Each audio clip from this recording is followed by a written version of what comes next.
William Lémergie touché. Il fond en larmes en voyant ses adieux à Télématin. William Lémergie était ce mercredi 5 février l'invité de C'est à vous sur France 5. L'animateur a revu pour la première fois les images de ses adieux à Télématin en 2017 et n'est pas parvenu à cacher son émotion en direct. Une vive émotion. À l'occasion du 40e anniversaire de Télématin, William Lémergie sera ce jeudi 6 février sur le plateau de la matinale de France 2 qu'il a présenté de 1985 à 1986, puis de 1990 à 2017. Le présentateur fait partie des invités de cette émission événement qui sera exceptionnellement présentée par les 4 animateurs du programme: Flavie Flament, Julien Arnaud, Maya Loquet et Damien Thévenotte. Le compagnon de Sophie Davant était ce mercredi 5 février l'invité d'Anne-Élisabeth Lemoine dans C'est à vous sur France 5 afin de promouvoir ce numéro aux côtés d'autres visages du programme. La présentatrice et ses chroniqueurs ont profité de son passage dans l'émission pour lui montrer pour la première fois les images de ses adieux à Télématin le 30 juin 2017, après 32 années de bons et loyaux services. Cette longue liaison, je ne suis pas prêt de l'oublier et ça, c'est grâce à vous, avait-il assuré aux téléspectateurs, avant de tirer sa révérence.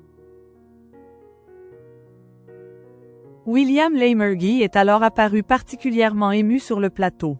Je ne voulais pas revoir ces images, avoue-t-il à Anne-Élisabeth Lemoine, les larmes aux yeux.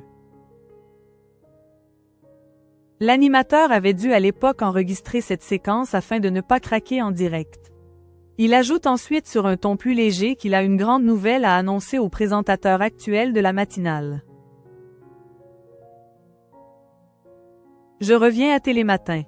Non, non. Je rigole, conclut-il en provoquant un fou rire sur le plateau. William Lémergie semble quelque peu nostalgique de ses belles années au sein de l'équipe de la matinale de France 2. William Lémergie, il revient cash sur l'arrêt de son émission sur C8 et la fermeture de la chaîne.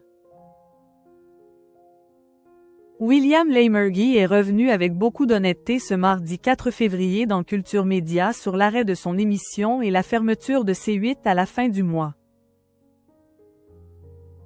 Ce qui est étrange, c'est qu'on le vit mal parce que c'est désagréable de se faire virer sans une bonne raison et ensuite, parce qu'on ne comprend pas, a-t-il confié cash à Thomas Hill. À quelques semaines de son licenciement, le présentateur a assuré qu'il aurait aimé avoir la liste des griefs pour comprendre cette décision prononcée par la RCOM l'été dernier. Mais on ne sait pas. C'est quand même un vrai mystère, c'est pour ça que c'est désagréable, a-t-il poursuivi avec regret.